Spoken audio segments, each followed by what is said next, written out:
Yes, sir. You're good. Test. How about that? Okay, I'm going to take us back in time a little bit. How many remember the movie Jerry Maguire? The most famous line in the movie? Except when Tom Cruise and Cuba Gooding Jr. are talking back and forth. Cuba Gooding Jr. says what? I can't hear you. Louder. Show me the money. That's right. Hey, I help companies move through this process 12 to 18 months faster than they otherwise would. And it's about the funding. Show me the money. It's important that we take hold of that and embrace that, and it's nothing to be ashamed of. Yes, we want to help the federal customer get their needs satisfied, and we want to make a profit, and that's okay. My clients routinely achieve upside sales of between $5 million and $500 million in a single year. Some do that persistently over time. That's a big claim. I've been in government relations over 20 years. For the last 10 years, I've been an independent lobbyist and consultant, and my client results measure over $5 billion in upside sales. I know that's a big claim. If you go a little further in the Jerry Maguire scene of Show Me the Money, what's the next most famous line? Anybody? Tom Cruise is screaming into the phone, "Help me, help you." It wasn't that long ago now, was it? Let me show you a couple of examples of the kind of help that I give clients. Whoop. I think we might have gone a little too fast there.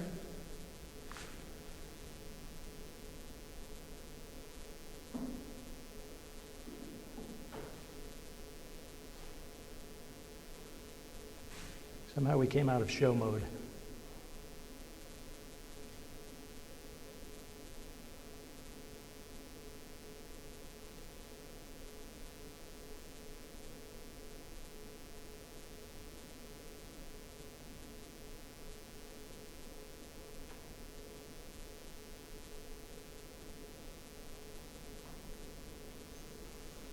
One of my slides is not popping up. I'm going to describe it to you. It's a picture of a Navy SEAL swimming in black water, water such that you can't see your hand in front of your face. CBIS Technologies, a Colorado-based company, came up with a way for special operators to communicate underwater at great distances, sending text messages from swimboard to swimboard in ways that had not been done before. Special Operations Command was quite interested in this, and we moved that sail along at least 12 months faster than it otherwise might have. That's because we knew how to get energy on the problem. By doing so, CBIS also was able to qualify for a special exemption that allowed an SBIR-produced technology to be sold commercially and be available in the commercial dive market. It's a game-changing outcome for that small business that now has an opportunity for a $40 to $100 million opportunity.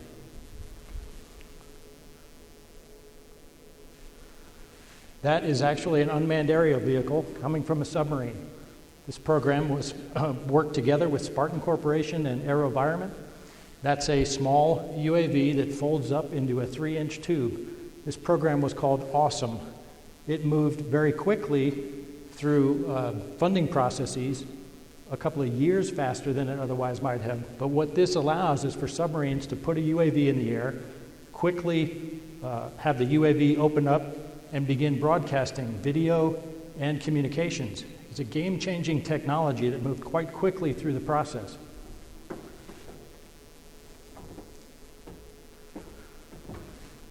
The REMUS unmanned underwater vehicle was a forerunner in UUV technology. At the time, REMUS was a product of a company called Hydroid, which has since been acquired by Huntington Ingalls. But in the early days, the Navy hadn't quite formulated its plan for how it was going to use UUV technology. And so Hydroid sometimes found itself having to defend the investment that had been made. Congress was trying to signal to the Navy, you need to come up with a plan for a concept of ops of how you're going to use these and how you're going to integrate these. REMUS, as the forerunner, worked through a lot of the challenges that some of the follow-on technologies are now taking as the way it always was. Here's a rendering of the Columbia-class submarine. Arnold Magnetic Technologies makes very high-end magnets. that are found in this submarine and other defense programs, our highest end defense programs. Well, specialized magnets require rare earth material that in some cases only comes from China right now. A couple of years ago, Congress said, hey, no more rare earth material from China. That's the law. Well, Arnold is 4 layers down in the supply chain, and the CEO recognized, okay, we now have a national security problem because we don't have another supply chain that's yet qualified. That will take 2 years. That would be a year-for-year, 2-year delay of our highest national security program. The Columbia, we may recognize, has a strategic impact.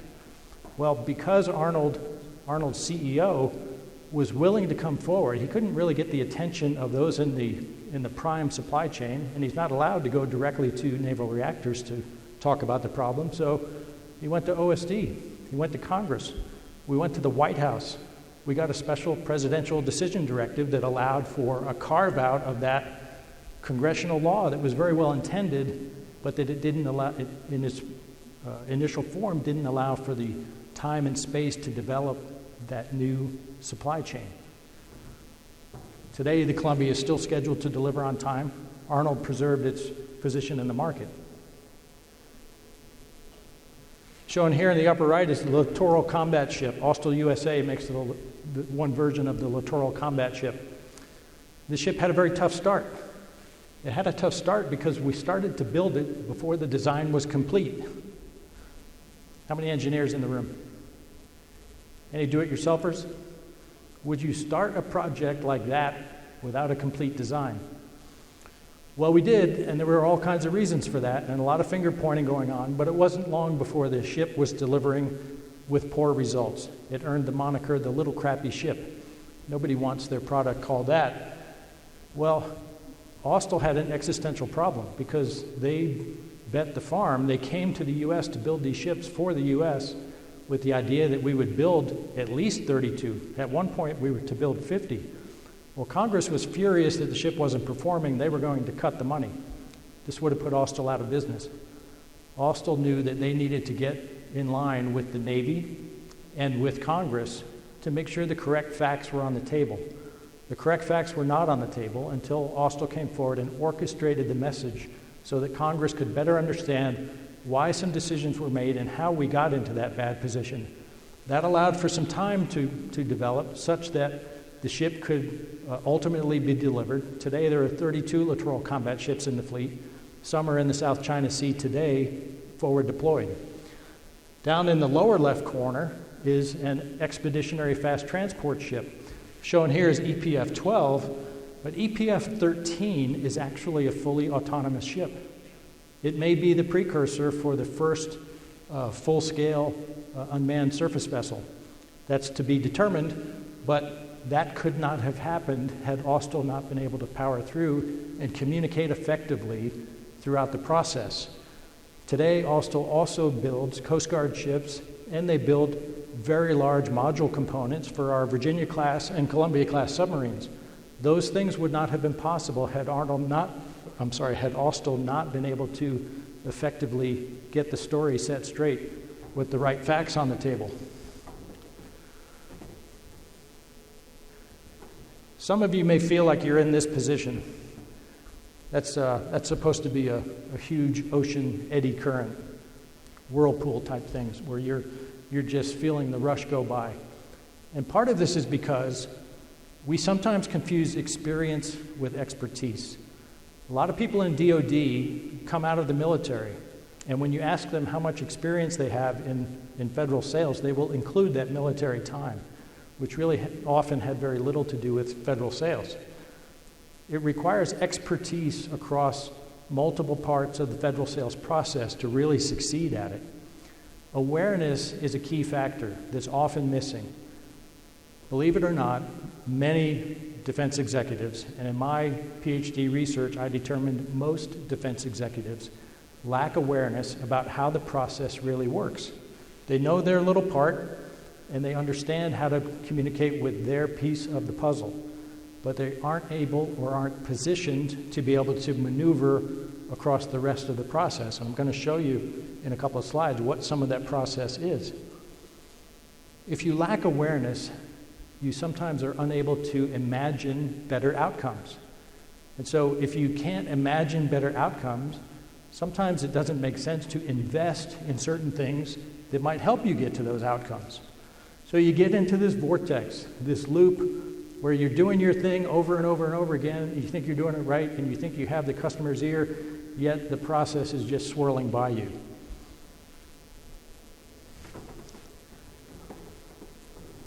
This is not my son, but it could be my son. This is one of my favorite CEOs. This is Matt Zimmerman, CEO of Beast Code. When he was 26 years old, he started Beast Code. In his words, at the time, it was 7 dudes and a good idea. Beast Code specializes in digital visualization tools. Think of digital twins. We hear that term all the time now. Matt's about 32 right now, so 6-7 years ago, people weren't talking about digital twins the way they are now, but Beast Code was out front on this. And here's how they got out front. This is the Zumwalt class destroyer, DDG 1000. A lot of new systems on this ship. The Navy was ready to deliver the ship, but they really didn't have the appropriate schoolhouse training in place to train the sailors on how to use this ship. Beast Code understood how to take two-dimensional documentation with relational databases, so you could take a lot of different types of 2D documentation and convert it into a tablet-based 3D format, such that the sailor could have training available in a tablet on the ship and could have maintenance actions available in a tablet on the ship. This was a game-changing methodology because it meant that sailors no longer had to use bricks and mortar schoolhouse training, which has been the very expensive tradition. Navy has fully embraced this, and today, Beast Code has products on every single Navy ship class and Air Force planes at this point. They're continuing to move horizontally. So in 6 years, what was 7 dudes and a good idea is now 160 people and a company valued at tens of millions of dollars. They are a very hot acquisition target with no interest in being acquired. Axis Communications makes video surveillance equipment. You probably have seen some of these cameras if you've been on military bases or in any federal building. You might even have some of these in your house. A couple of years ago, Congress came out with a law that said there will be no components if they're manufactured by a company called Huawei. It's a Chinese company. This was a big deal.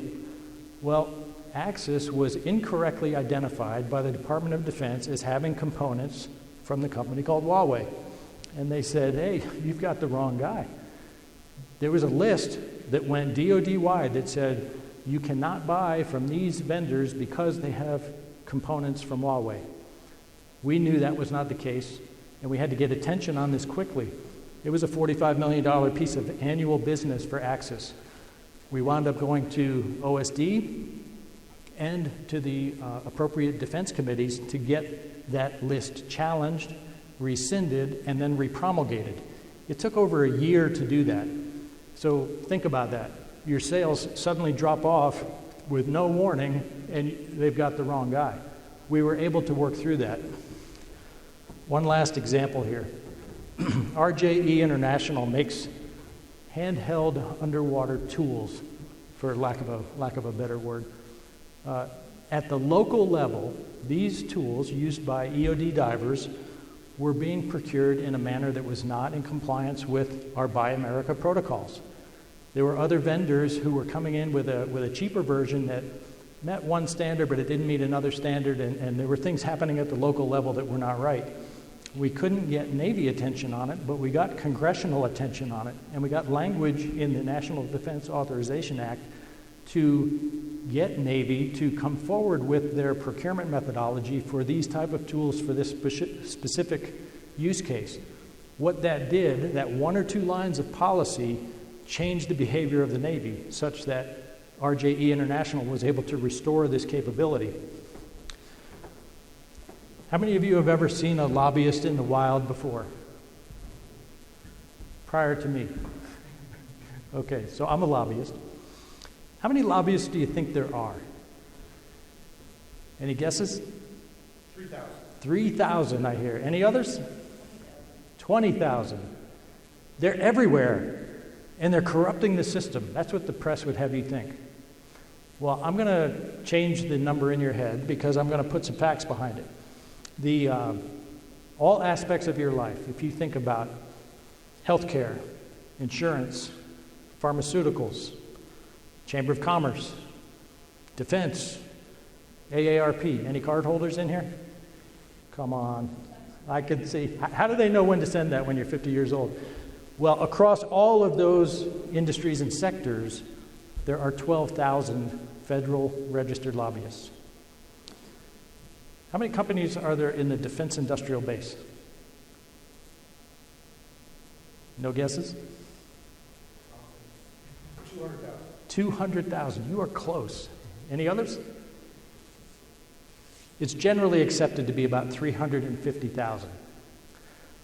Defense industrial base, 350,000. There are fewer than 1,000 defense lobbyists. They number in the hundreds. There are fewer than 500, actually. So think about those numbers. I don't do a lot of public math, but it's about 0.5% of the defense industrial base uses federal lobbying as part of their strategy. I told you I was going to talk a little about process.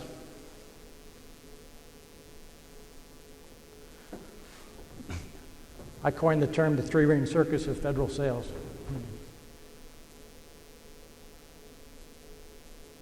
That is a very sensitive keypad. The three-ring circus of federal sales. This is not a pejorative term. If you imagine a circus tent with the three rings in it, the higher up you go in that tent, the better your visibility is on the things that are in relative motion with one another. Three rings that matter in federal sales are industry, agency, and Congress. Your competition understands this. There are people that you need to communicate with at different points in time across these three rings of influence. Your customer may be a little murky to you. Your customer is actually a constellation of people that live across these three rings. Some people are gatekeepers. Some people influence decisions. Some people enable decisions. A very, very few people actually decide. Often it's committees who are deciding, and there's rarely one person who's the final decider. There may be a final signature. That's not always the same as the final decider. There are also people in this constellation that just don't matter. And sometimes we spend too much time worrying about people who are in the process who don't really have a decision-making role in our process. Thoughtful communications across this constellation can change how fast you move through this process, because many of us are communicating with the wrong people at the wrong place and time, and we're just churning, and we think we're chasing an opportunity, and we're finding out that it's not really funded. So there are actually 4 phases of funding that matter, and the contracting part is the part that's closest to you. That's where RFIs come out and RFPs come out. By that point, a lot of things have been baked.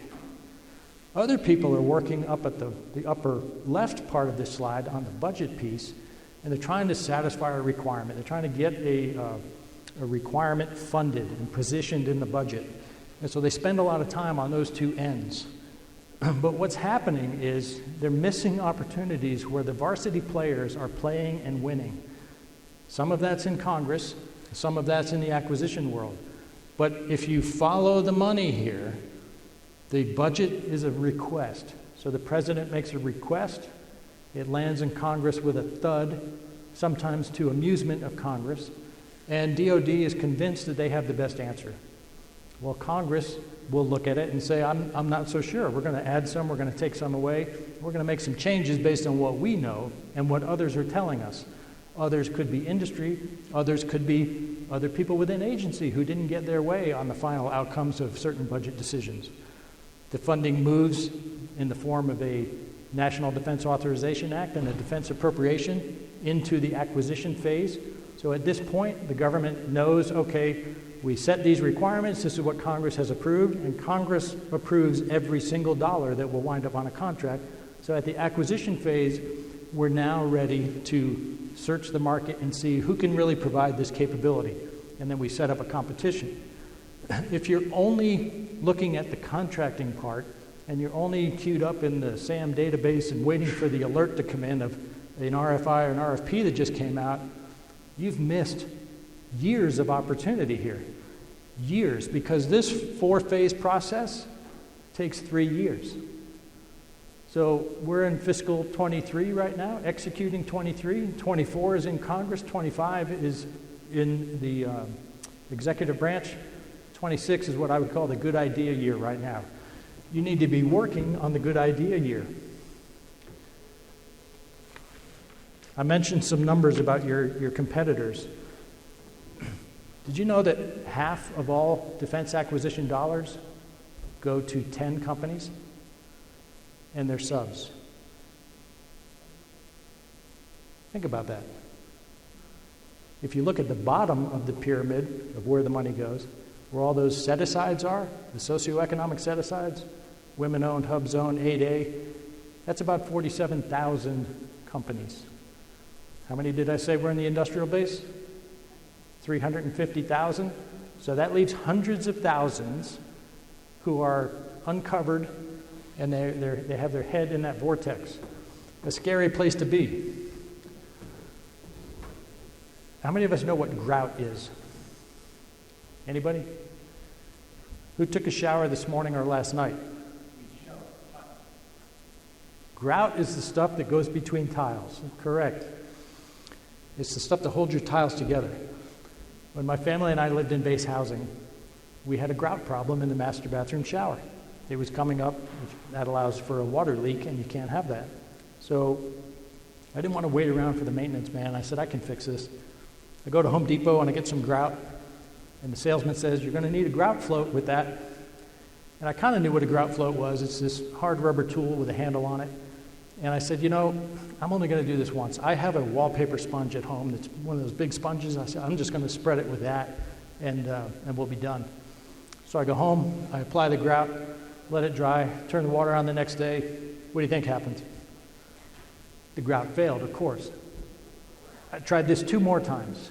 So now I'm 4 days into it, and I still don't have a master bathroom shower. Not a good place to be when you have 4 daughters in the house. We finally get the handyman in. He comes in, and he shows me how to use a grout float. He has a $15 grout float that I could have bought at Home Depot, this hard rubber tool with a plastic handle. And he showed me, if you spread this grout across the tile, back and forth, you hold that float at a 45-degree angle, up and down, you compress that grout in there so tight that there's no way water will permeate it. And then when you clear it away, let it dry, turn the water on the next day, your problem is solved very quickly. It takes minutes to do that, actually.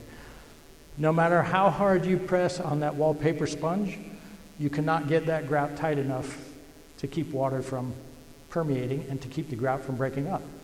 So what I missed there was an opportunity to make an investment that I was looking at as an expense. $15 could have saved me time, could have saved me a little humiliation in front of my family, and we could have been back in the shower a little quicker. It's something that everybody can relate to. This process is not a complicated process, but most people don't know enough about the process outside of their area of purview, and so they miss opportunities. And I have hundreds of tips and tricks that I use to move people through the process faster, because I've seen this from all angles. I'm a retired Navy captain. I've been a congressional staffer. I've been a corporate lobbyist. I've been an independent lobbyist and consultant for over 10 years. I've seen this, and I know how to move different types of companies through the process. The examples I showed earlier are companies of all types, believe it or not. Although it appeared that there were many Navy companies there, the process is the same in any part of government.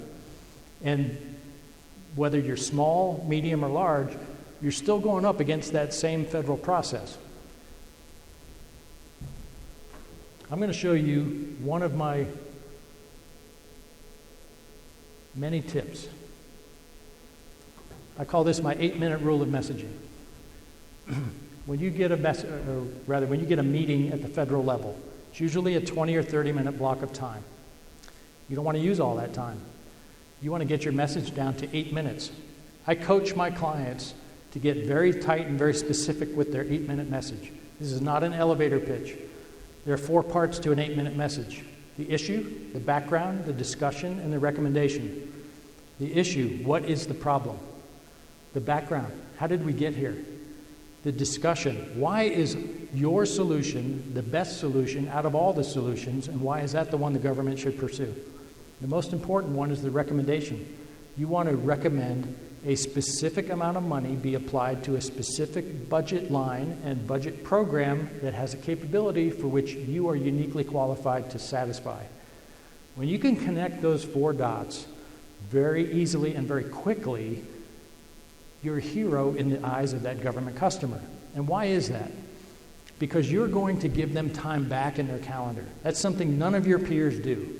If you are somebody who fills the 20 minutes or you fill 31 minutes, you have a harder time coming back. If you're somebody who only fills 8 minutes, you're a hero because you gave them time back, and if and when you need to come back, you're going to get the meeting because that person on the other side knows that you're not going to kill their day. You're not going to clobber their calendar. And so they want to help you. And sure enough, what happens very quickly, usually in a few months, that government customer starts calling you asking for advice and counsel, and you flip the tables of who's really driving the communication. There's so many capabilities and technologies in the face of the government that the government buyer has to deal with. They can't possibly be expert at all of them. Same in Congress. There are very few people that oversee the portfolios, but when you can be seen as a resource and an expert and they're calling you, you're now moving into a different position. And these movements happen earlier in those 4 phases. So if it's happening in the budgeting area, if it's happening in the legislation area, if it's happening in the acquisition area, these are legitimate forms of communication that are completely legal and fully allowed, but most people don't know how to do it. And so they give away credibility without having to. This is some evergreen material that I refer to as self-evident truths. If you don't know your numbers, you are committing business development malpractice. There's 2 types of numbers I'm talking about. One is budget numbers. The budget is a public document. It's searchable.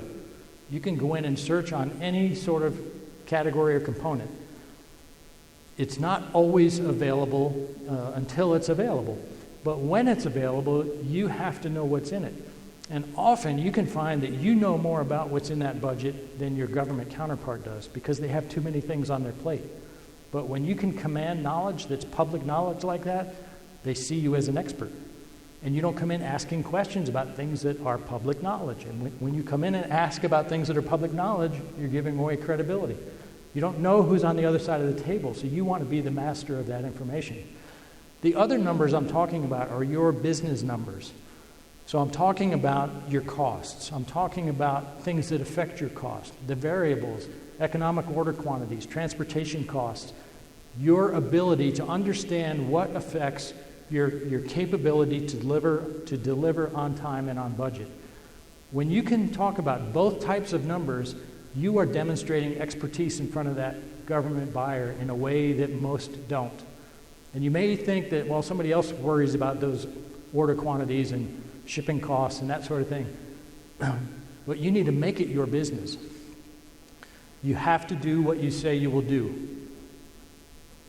If you say you'll have an answer by Tuesday, or if you say the report will be in by Friday, you have to deliver on that. You cannot make excuses. Some of your peers and competitors are making excuses, and they've given away credibility. When you can be seen as somebody who consistently delivers on their word, and you never let something slip through, and you deliver early, it gets noticed. Policy is not law. I talked about a few explanations in the examples about the interrelationships between law and policy. Law is defined by Congress. Implementing policy happens at the agency level, and it's an interpretation of the law, or it's something that's inherent in the authority of the agency officials. Policy can be bent like a horseshoe. It's not always right, and it's often in conflict. Think of China. I've mentioned China a couple of times. Our policy on China today is severely conflicted between DoD and the commercial space. Department of Commerce, Department of Defense Department of Energy, State Department